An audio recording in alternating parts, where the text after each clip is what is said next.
in the few last months in the world I live, which is called the world between LOL and what the fuck. And it is because I live in the internet. You know, this is a simple universe in which I try to measure what humans do and why do they do. And I look at the digital traces that humans leave online. So what is the digital trace? So the internet is a huge world in which we are all connected, and we are like a better society because we can communicate with anyone, and you can choose who you are, independent of where you come from or your age or whatever. And what do we do with this wonderful technology? So we use it to share funny cat pictures, or huge amounts of porn, absurd videos, sorts of memes, and a huge stream of total nonsense that sometimes is quite difficult to process, you know, all these kind of messages that is quite difficult to understand. So what do I do with these huge amounts of data?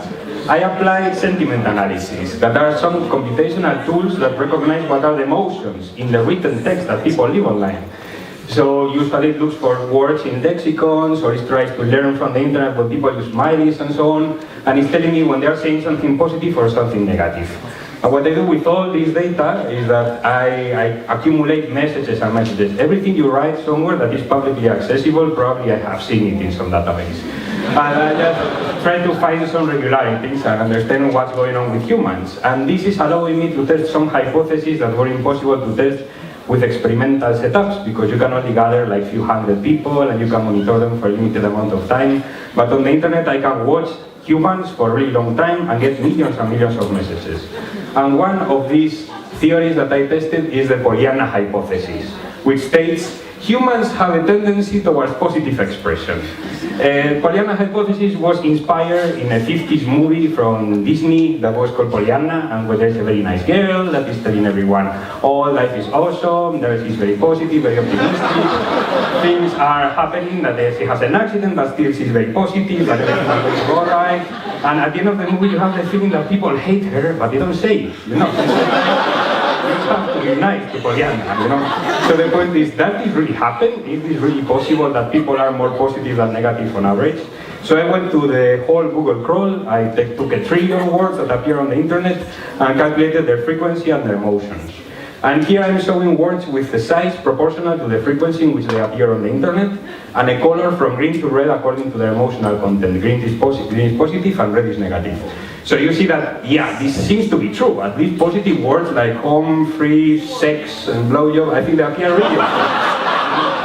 So in general, at least the surface of the web looks really, really positive. In general, we really see these words more frequent, but I don't know, but to my feeling this is totally not true. I mean, I don't know if you have ever been to the internet, but it's full of assholes and trolls. And if humanity from really far looks like a small blue dot, from the internet it looks like a big brown shithole. I did not understand how is it possible that this really happened. So then I thought, maybe it happens because I'm looking from too far and I should get closer to some community to see how do they express. So then I went to MySpace, and then my hopes were there because I thought there are lots of teenagers and they probably fight a lot.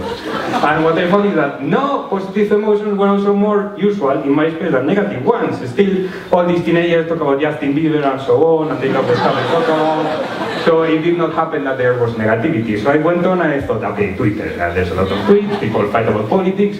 And what I found is that no, again, most of the tweets were positive. There was quite a regularity there. You know, people were just trying to say good morning Twitter and things like that. And it was really, really often to find positive tweets. So then I thought, okay, YouTube. Oh. I don't know if you ever posted a video on YouTube, but the first 7 messages you get are like threats and things like that. It's really a negative place. But when you take enough millions of messages from YouTube, you still see that most of them are positive. And still people are thanking each other and saying nice stuff because of all the messages and all the communication that happens there. So then I thought, okay, maybe it happens because people know each other, they have profiles and so on. So I went to IRC channels.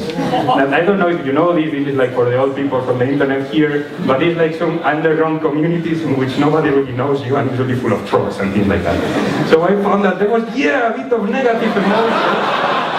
But still, positive emotions were more usual. You know, in general, people were still nice, and the worst, people were nice to each other back. They were nice, and you were nice, and so on. So there was like a social norm that were keeping people saying nice things, even though they are completely anonymous. So then I was completely puzzled. How is it possible that I have this feeling that everyone is an asshole, and then I see all the data, and everyone's so nice? So what I thought is that the answer was in the information content of words. We pay more attention to certain words according to more information that they contain. For example, here the word violent in the sentence dangerous murderers are violent contains less information than in the sentence fluffy bunnies are violent. Because you don't expect bunnies to be violent, but you can expect this when they're talking about murderers. So depending on the context in which words appear, we can measure the amount of information they contain. And what I found is that indeed positive words contain way less information than negative words. When somebody's telling you something like, have a nice day, it was good to meet you, you're such a flower, all this stuff that does not contain any information. But when somebody says, oh, your home is a dark place, I'm gonna murder you, or you should go to jail, you know, these are really normal examples, and you think, okay, there's some information here, something's going on. So the point is that at the end of the day, you really get the feeling that there's more negativity because of this attention and this information content, but in the end, there's more positivity outside that we just don't pay attention to. But on the other side, thanks to this information of the negativity, we learn more from negative experiences and negative messages than the positive shit that we see every day. So then I thought, okay, let's try to think it not on individual humans, but on whole collectives. And how can we measure the emotions of large societies? So I thought, okay, Europe right now is having some crisis, and we would like to know if there's really some bad feelings or good feelings regardless of the economy. And well, you see that there are riots and people are fighting in the streets, so you expect that something is going on, and actually the whole feeling of Europe is quite bad. I mean, there's nothing going on. So where could I find digital traces of emotions at such a large scale? And by surprise, in fact, is in Eurovision. Yeah, this contest that is going to happen in a couple of days. And if you have ever seen Eurovision, each European country sends a singer that performs the song, and other countries vote according to SMS votes and think that people are voting for other countries. So in general, if you have ever watched it, it's full of stupid songs and people that are funny and I don't know, lots of absurdity, and most of the audience is drunk, and it's really impossible to watch Eurovision completely without drinking a bit. You know, it's like there are 120 million people watching Eurovision every year, 100 million are drunk. And drunk people sending SMSs are the best to measure subjective biases. You don't know why do they do this, but they just do it. You know, last time that I was watching Eurovision, I was so drunk that I sent a message to vote for a guy that was playing with a plastic guitar. So, I know this firsthand, it really happened. So what I did is that, given the result of a contest, we could measure how much friends or enemies are countries of each other. So for each year we draw a network like this one in which we have positive blue connections of countries that support each other in the contest, and negative connections that are not very visible because they are very soft in this example. So for every year we can calculate the polarization, or how biased are countries to each other, and how many friends and how many enemies they have. So this example here has very low polarization in the EU15. They don't really vote so biased, and they're kind of agreeing on the result. But it can be very highly polarized, like in this other example, where there are lots of strong friendship and enemy connections. So now, if Eurovision is measuring the emotions of Europe, can we use this to learn something about the crisis? So I look at how this is related to the economy. So here in this graph, I'm showing in red the risk in the Eurozone, or what is the interest rate at which countries have to borrow money. So the higher the worse, the lower the best. And in blue I have the polarization in Eurovision. So the lower, the more nice are countries to each other, and the higher, the more they compete.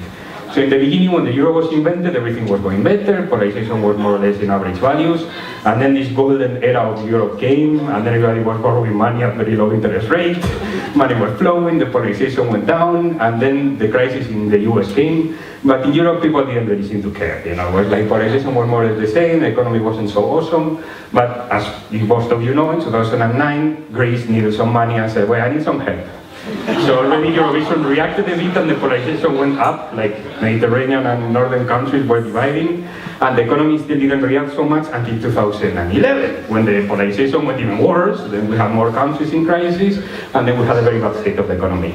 Luckily in 2012 things got a bit better, now there was a lot of loans and so on, and the economy was going slightly better, so to speak, and the polarization went down again. So on Saturday you can go to Eurovision, read my paper, and then you will learn how to predict what is going to happen in the economy in a few months, and if you become rich, give me some money out of it.